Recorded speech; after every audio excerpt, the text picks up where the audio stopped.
This evening we celebrate Maundy Thursday. Maundy comes from a Latin word related to the English word mandate and means commandment. This is based on the words of Jesus recorded in John chapter 13, verses 34 and 35. I give you a new commandment, that you love one another. Just as I have loved you, you must also love each other. By this everyone will know that you are my disciples, if you have love for one another. Traditionally, Maundy Thursday services keep the command with a rehearsal of that night with Jesus in the upper room, including a sacramental washing of feet, a shared simple meal in the Eucharist.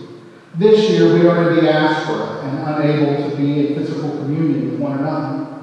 This grieves us deeply, but we take comfort in Jesus' words from John 13:10. The one who is bathed does not need to wash, except in feet, but is entirely clean. Tonight we remember our baptism. We give thanks. This year our separation makes sharing at the Lord's table impossible. While this causes us great longing and a desire for communion, we remember the words of Jesus in Luke 22. I have eagerly desired to eat this Passover with you before I suffer.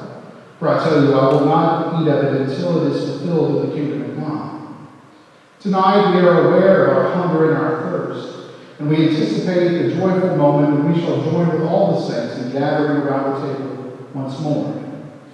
Our service this evening is based on Matthew 26 and will consist of two movements: a meditation on Jesus' prayer at the Garden of Gethsemane and a service of temple. Matthew 26:36 tells us that on the night he was arrested, Jesus and his disciples went to a garden on the Mount of Olives to pray. Jesus' prayer in Gethsemane, which means the olive press, demonstrates the pressure of the coming passion as it presses down on Jesus until he sweats drops of blood. Let us clear our minds and open our hearts as we enter into this time of somber worship and meditation. Let us pray. Lord Jesus Christ, light of the world, you speak to us your words of life. Call forth in us rivers of living water and feed our deepest hunger. And these trying times of confusion, on this evening when we feel most alone, remind us that we are never alone, for you are with us always. We are connected to each other through the unbreakable bonds of your love. Hear us now as we pray for us in our weakness, with those sighs too deep for words, as we lift up those who we love, who are present with us this evening, and those from whom we are separated. Hear us as we pray for prisoners and those held captive, physically, mentally, spiritually, and financially. Hear us, O God, as we pray for the sick and for the suffering. Help us to pray for those who care for the sick, both medical caregivers and families who wait and watch with them. This night, O God, we pray for those who mourn the loss of loved ones, the loss of freedom, the loss of security, the loss of a livelihood, or the loss of a sense of order and control. O God, we pray for those who have more questions than answers, and for all who long for your guiding light for their path. In this dark hour, God, help us to pray for the lonely and the isolated, and for those who long for a loving touch.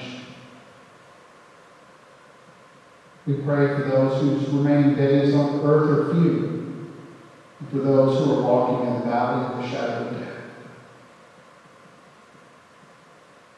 Help us to pray for those who too easily forget, and those whose needs are known only to you. God of compassion, hear our prayers and fill us with your grace, and inspire us to be instruments of mercy and hope. For we pray this in the name of the one who washes his disciples' feet, who gives his body and blood for the nurture of creation, and calls us no longer servants but friends. Jesus Christ, our Lord, who lives and reigns with you in the Holy Spirit, one God, forever and ever. Amen. Then Jesus went with them to the place that is called Gethsemane, and he said to his disciples, "Sit here while I go over there and pray." He took with him Peter and the two sons of Zebedee, and began to be grieved and agitated. He said to them, "I am deeply grieved, even to death. Remain here and stay awake with me." And going a little further, he threw himself on the ground and he prayed, "Father, if it is possible, let this cup pass from me.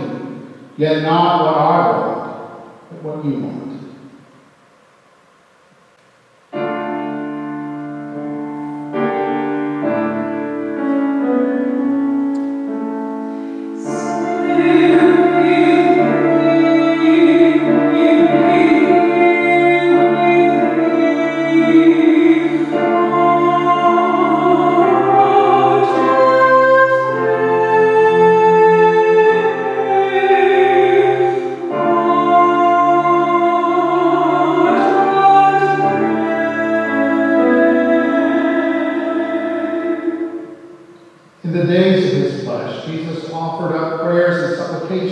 With loud cries and tears to the one who was able to save him from death, and he was heard because of his reverent submission.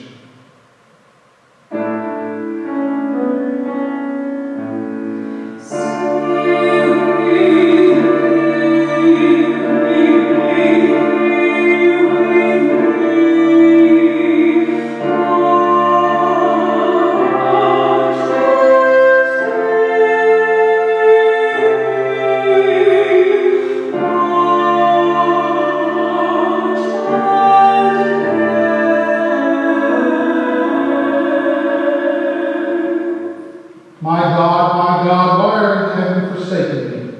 Why are you so far from helping me from the words of my groaning?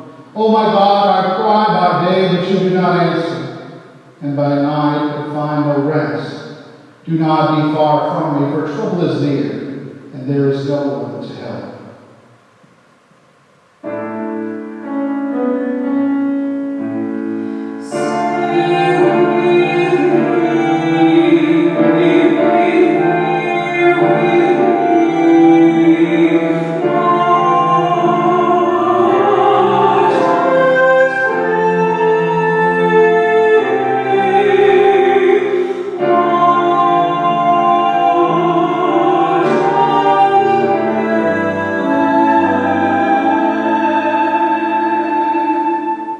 In you, O Lord, I seek refuge. Do not let me ever be put to shame. In your righteousness, deliver me. Incline your ear to me and rescue me speedily. Be a rock of refuge for me, a strong fortress to save me. You are indeed my rock and my fortress. For your name's sake, lead me and guide me. Take me out of the net that is hidden for me, for you are my refuge. Into your hand I commit my spirit. You have redeemed me, O Lord, faithful God.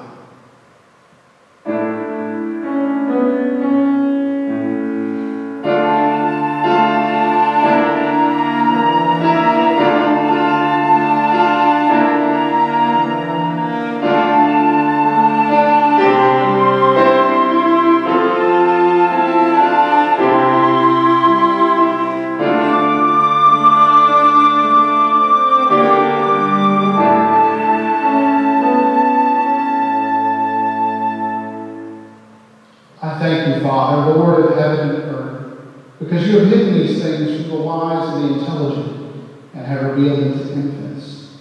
Yes, Father, for such is your gracious will.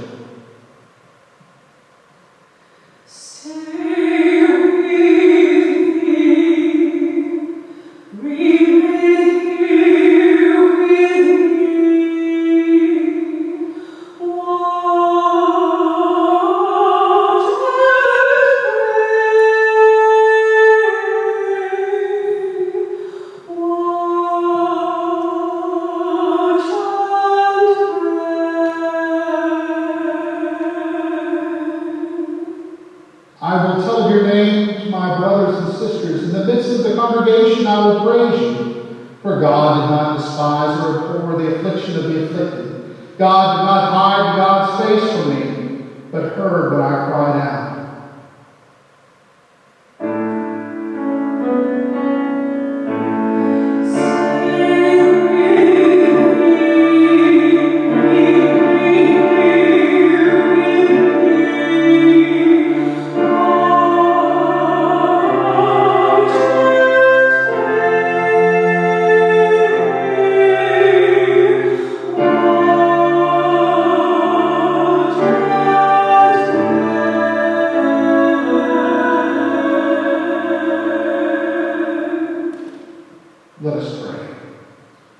Lord God, by your Spirit, help us not to merely listen to the prayers that Jesus prayed, but also to be united with him in his death and resurrection.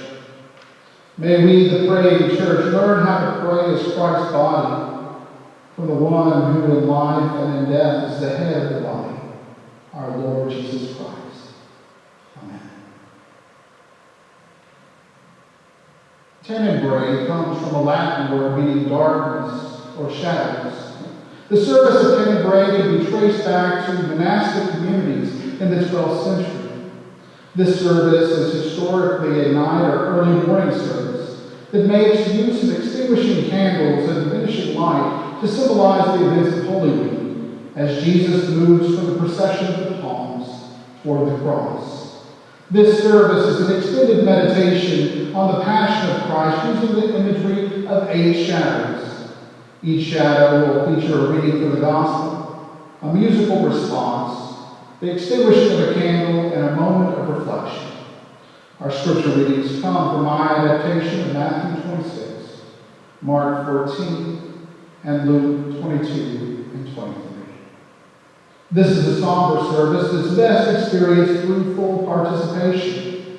We ask that you set aside any distractions, perhaps dimming your lights and giving your full attention to the movement and the instruction of the Holy Spirit in this holy hour. The service ends in silence and darkness. We ask that you honor this holy space with an extended period of prayer and meditation. May God bless you in these days of trial and sorrow. The shadow of betrayal.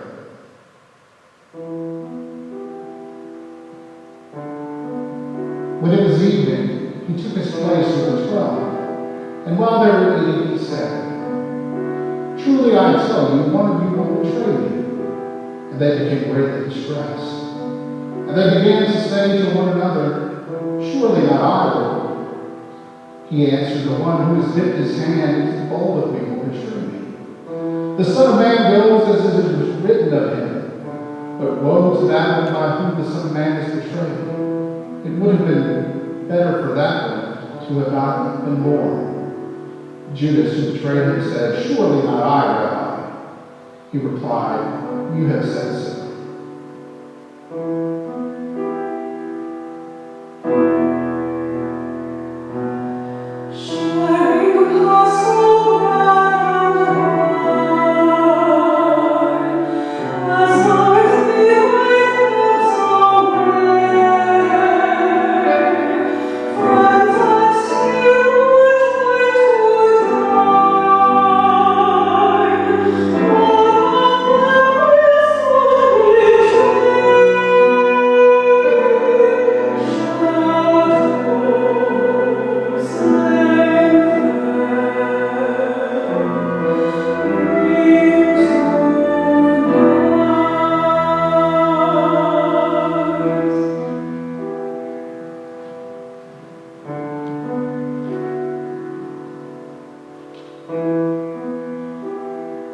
The shadow of impending faithlessness. Then Jesus said to them, "You will all become deserters because of me this night. For it is written, I will strike the shepherd, and the sheep of the flock will be scattered." Peter said to him, "Though all become deserters because of you, I will never desert you." Jesus said to him, "Truly I tell you, this very night before the cock crows, you will deny me 3 times." Peter said to him, "Even though I must die with you, I will not deny you." And so said all the disciples.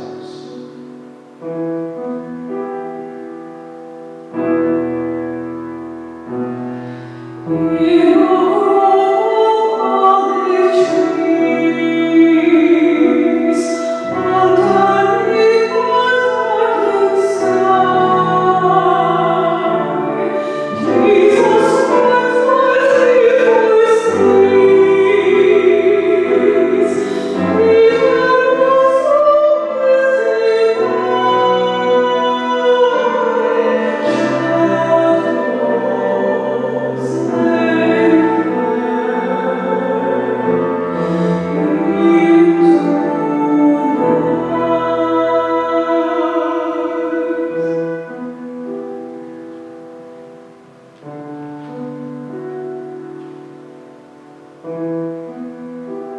The shadow of the unshared victory. Then Jesus went with them to the place called Gethsemane, and he said to his disciples, "Sit here while I go over there and pray." He took with him Peter and the two sons of Zebedee and began to be grieved and agitated. He said to them, "I am deeply grieved, even to death. Remain here and stay awake with me." And going a little further, he threw himself on the ground and he prayed, "Father, if it is possible, let this cup pass from me. Yet not what I want, but what you want." Then he came to the disciples and found them sleeping. And he said to Peter, "So could you not stay awake 1 hour with me? Stay awake and pray, so that you will not come to the time of trial. For the spirit is indeed willing, but the flesh is weak."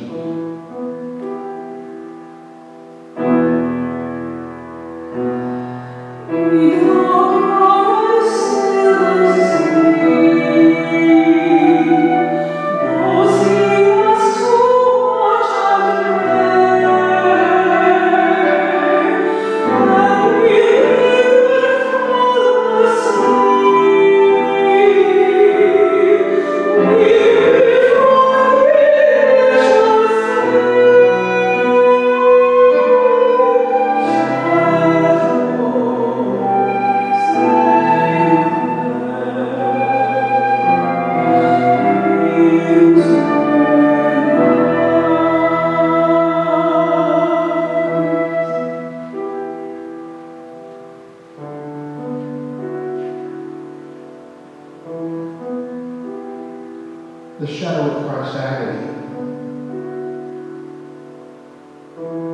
Again, he went away for a second time and prayed, "My Father, if this cannot pass unless I drink it, your will be done." And again he came and found them sleeping, for their eyes were heavy. So leaving them again, he went away and he prayed for a third time, using the same words. Then he came to the disciples and said to them, "Are you still sleeping and taking your rest? See, the hour is at hand, and the Son of Man is betrayed into the hands of sinners."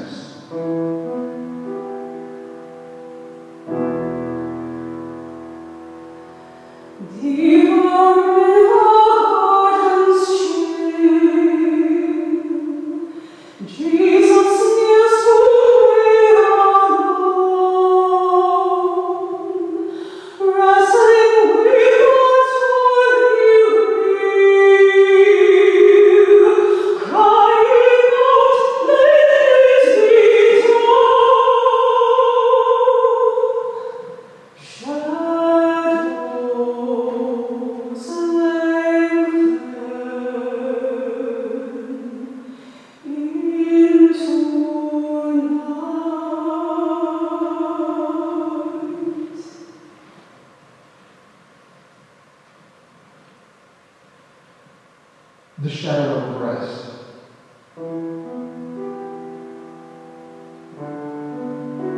While he was still speaking, Judas, one of the 12, arrived. With him was a large crowd with swords and clubs.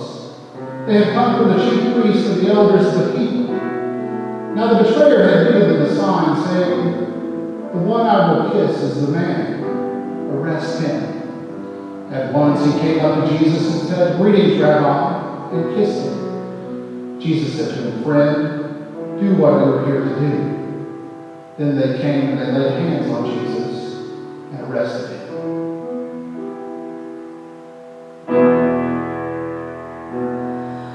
Oh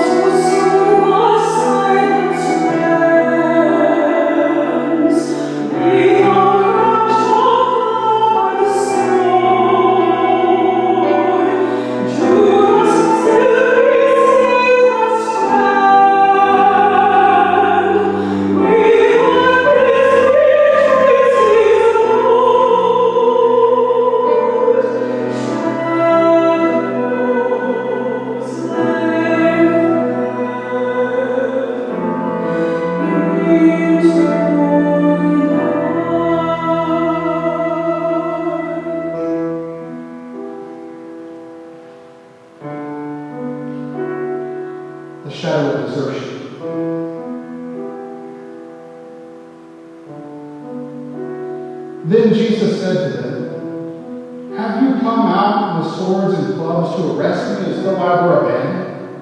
Day after day I was with you in the temple teaching, and you did not arrest me. But let the scriptures be fulfilled." Then all of his disciples deserted Jesus and fled.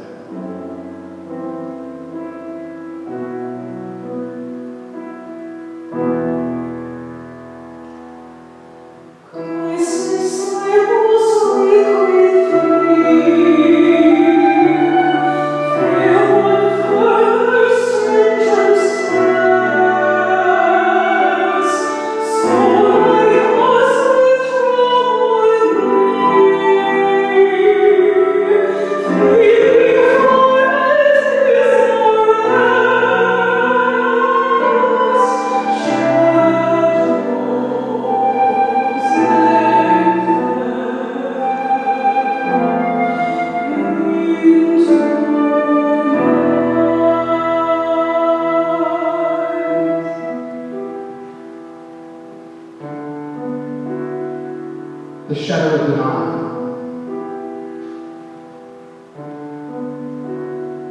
Then they seized him, and they led him away, bringing him into the high priest's house.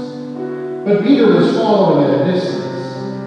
When they had kindled a fire in the middle of the courtyard and sat down together, Peter sat among them. Then a servant girl, seeing him in the firelight, stared at him and said, "This man was also with him." But he denied it, saying, "Woman, I do not know him." A little later, someone else on seeing him said, "You also are one of them." But Peter said, "Man, I am not." Then about an hour later, still another kept insisting, "Surely this man was also with him, for he is a Galilean." But Peter said, "Man, I don't know what you're talking about." At that moment, while he was still speaking, the cock crowed. The Lord turned and looked at Peter. Then Peter remembered the word of the Lord, how he had said to him, "Before the cock crows today, you will deny me 3 times." And Peter went out and wept bitterly.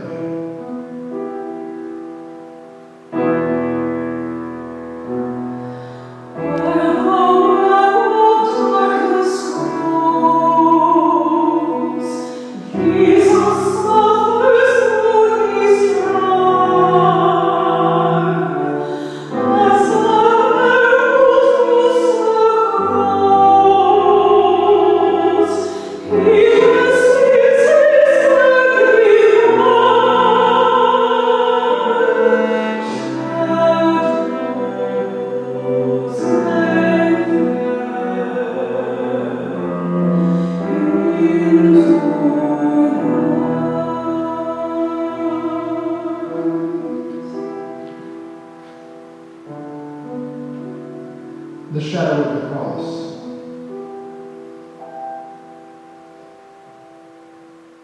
When they came to the place that is called the skull, they crucified Jesus there with the criminals, one on his right and one on his left. Then Jesus said, "Father, forgive them, for they do not know what they are doing." And they cast lots to divide his clothing. And the people stood by watching. But their leaders scoffed at him, saying, "He saved others, let him save himself, if he is the Messiah of God, his chosen one." The soldiers also mocked him, coming up and offering him sour wine and saying, "If you are the king of the Jews, save yourself." There was also an inscription over him, "This is the King of the Jews." One of the criminals who were hanged there kept deriding him and saying, "Are you not the Messiah? Save yourself and us." But the other rebuked him, saying, "Do you not fear God, since you are under the same sentence of condemnation? And we indeed have been condemned justly, for we are getting what we deserve for our deeds. But this man has done nothing wrong." Then he said, "Jesus, remember me when you come into your kingdom." Jesus replied, "Truly I tell you, today you will be with me in paradise." It was now about noon, and a darkness came over the whole land until 3 in the afternoon, while the sun's light failed. And the curtain of the temple was torn in two. And then Jesus, crying out in a loud voice, said, "Father, into your hands I having said this, he breathed his last.